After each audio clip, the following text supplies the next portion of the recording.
শ্রীলঙ্কার মাটিতে ছিল বিজয়ের রথ। এবার মিরপুরে টাইগারদের নতুন শপথ।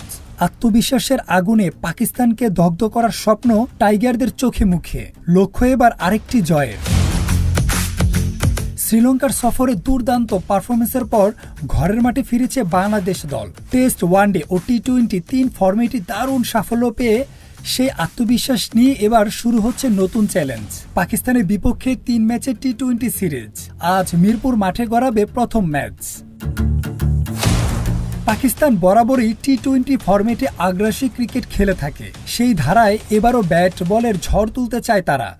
অন্যদিকে বাংলাদেশ এখনও সেভাবে টি-20তে নিজেদের আগ্রাসী রূপ তুলে ধরতে পারেনি। তবে উইকেট ও কন্ডিশন বুঝে জয়ের ধারায় থাকতে চায় টাইগাররা।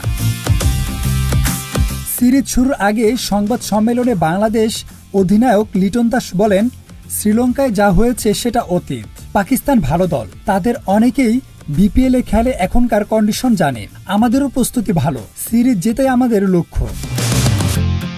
এশিয়া কাপ ও বিশ্বকাপের আগে এটি হতে পারে টাইগারদের শেষ আন্তর্জাতিক সিরিজ। সে পরিকল্পনাও আছে লিটনের মাথায়। আমরা এখনো বর্তমানে আছি, সিরিজ শেষ হলে পরবর্তী পরিকল্পনায় যাব। আত্মবিশ্বাস ধরে রাখতে চাই।